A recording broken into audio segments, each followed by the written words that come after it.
आदाब, इस्तकबाल है। आप देख रहे हैं प्राइम डिबेट। मैं हूं आपके साथ अबू हुरैरा। मुल्क के अलग अलग हिस्सों में शहरियत तरमीमी कानून के खिलाफ एहतजाजी मुजाहरे लगातार जारी है। मुजाहिरीन मोदी हुकूमत से इस कानून को वापस लेने की मांग कर रहे हैं। दिल्ली के शाहीन बाग से शुरू हुआ एहतजाज का सिलसिला अब लगातार बढ़ता जा रहा है। आज भी नमाज जुमा के बाद मुल्क के मुख्तलिफ शहरों और गांव देहात में पुरअमन एहतजाज किया गया। मुजाहिरीन की मांग है कि शहरियत तरमीमी कानून को वापस लिया जाए। इस बीच साबिक सदर जमहूरिया प्रणब मुखर्जी ने कहा है कि आंदोलन की लहर जमहूरियत की जड़ों को और मजबूत करेगी। सवाल यह उठा है कि अवाम की नाराजगी और एहतजाज का सरकार पर असर क्यों नहीं पड़ रहा है। सरकार की खामोशी पर अब एक तरह से सवाल खड़े हो रहे हैं कि यह सिलसिला आखिर कब तक चलता रहेगा। क्या अवाम ऐसे ही बेचैनी के माहौल में शबो रोज गुजारते रहेंगे? आखिर ये एहतजाज का सिलसिला थमेगा कब? यह सरकार की खामोशी इस पर कब टूटेगी? आज इसी को हम प्राइम डिबेट में समझने की कोशिश करेंगे, क्योंकि लगातार एहतजाज का सिलसिला बढ़ता जा रहा है। दिल्ली के शाहीन बाग की तस्वीर भी हम आपको दिखाएंगे और इसके अलावा उत्तर प्रदेश के लखनऊ भी हम आपको ले चलेंगे, जहां के घंटा घर की तस्वीर भी हम आपको दिखाने की कोशिश करेंगे, जहां पर बड़ी तादाद में खवातीन एहतजाज कर रही हैं। सीधे इस वक्त मेरे साथ खुर्रम शहजाद दिल्ली के शाहीन बाग से जुड़े हुए हैं, जहां पर लगातार एहतजाज हो रहा है। और इसके अलावा लखनऊ के घंटा घर से हमारे नुमाइंदे तारिक कमर भी इस वक्त मेरे साथ राज तौर पर जुड़े हुए हैं। मैं तारिक कमर आपका भी और खुर्रम शहजाद दोनों का इस्तकबाल करता हूं। सबसे पहले मैं खुर्रम आपके पास आना चाहूंगा। खुर्रम, 1 महीने से ज्यादा का वक्त गुजर चुका है। लगातार सरकार कोशिश कर रही कि मसले का हल निकाला जाए और इस एहतजाज और प्रोटेस्ट और धरने को खत्म कराया जाए।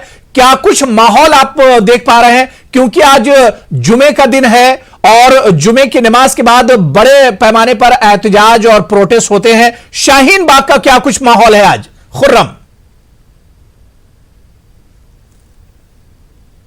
देखिए हुरैरा, मैं सबसे पहले आपको तस्वीरें दिखाना चाहूंगा कि यहाँ की तस्वीरें क्या कह रही हैं जी। यहाँ पर एडवोकेट्स हैं, वो अभी यहाँ पर पहुंचे हैं अपना समर्थन देने के लिए, अपनी हिमायत देने के लिए।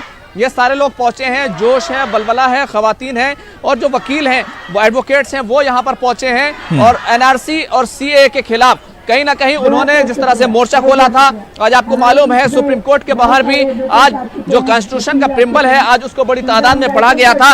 इसी के साथ साथ एक तस्वीर जो हमेशा हम देखते आ रहे हैं, वो तस्वीर आपको इस तरफ दिखाई देगी, यानी कि जो वो खातून, वो मुस्लिम खातून, वो खवातीन जो कहीं मुल्क के, जो कहीं पिछली सफ में होती है समाज के, वो सबसे आगे यहाँ पर खड़ी हुई हैं। तो ये तस्वीरें काफी कुछ कहती हैं और तस्वीर कभी झूठ नहीं बोलती। तो ये तमाम तस्वीरें हुरैरा जो ये बता रही हैं कि भले ही सुप्रीम कोर्ट से एक लंबी तारीख मिल गई हो, भले ही सर्दी का मौसम जो हो, लेकिन इस सब के बावजूद भी जो वलवला है, हौसला है और एक लंबा अरसा इस पूरे प्रोटेस्ट को हो चुका है, उसके बावजूद जो लोगों के जोश में कोई कमी नहीं आई है। यहाँ पर वकील मौजूद हैं, मैं सबसे पहले इनसे ही बात कर लेता हूँ। हुरैरा, आप लोग यहाँ पर आए हैं, क्या जताने के लिए आए हैं? हम अपना विरोध जताने के लिए आए हैं। जो गवर्नमेंट की गलत इंटेंशन है, पब्लिक में एक गलत मैसेज दे रही है सीएए, जिसके खिलाफ हम लोग यहाँ पर हैं।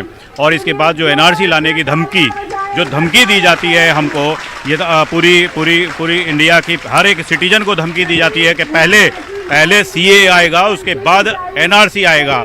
तो एनआरसी या सीएए से डराने की कोशिश गवर्नमेंट ना करे, क्योंकि हम इसको रिजेक्ट करेंगे।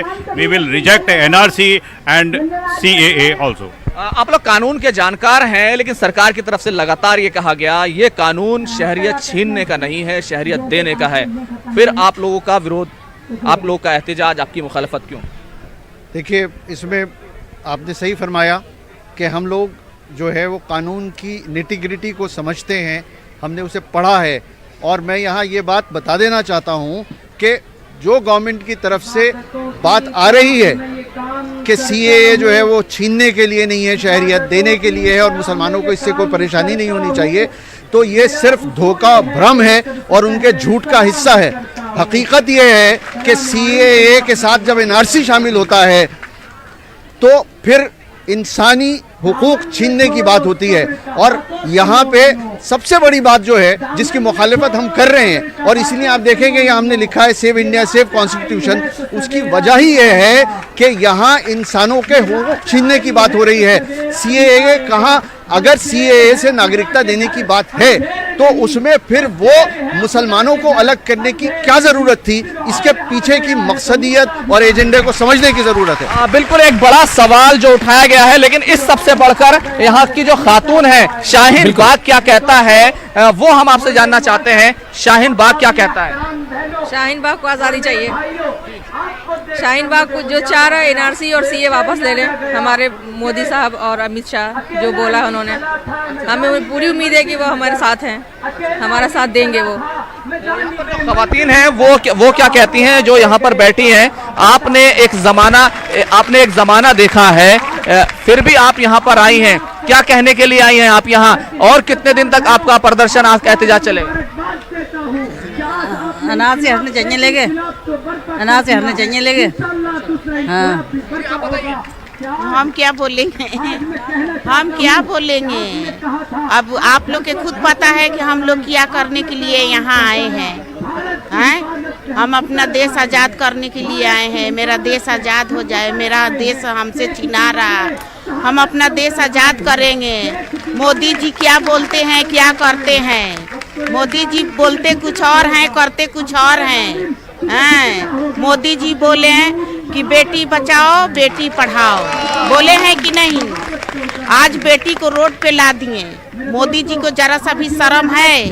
उनके पास माँ बहन तो एक माँ है, ना बहन है, ना बेटी है, ना बीबी है, ना बाल है, ना बच्चा है। आप सरकार से क्या कहना चाहती हैं? वो क्या कदम उठाए? हम सरकार से यही बोलना चाहते हैं, जितना उसको कदम उठाना है उठाए, हमको जो उठाना है उठा रहे हैं। हमको बस मेरा देश मिलना चाहिए, हम अपना देश आजाद करें। बिल्कुल खुर्रम, मैं दोबारा से आपके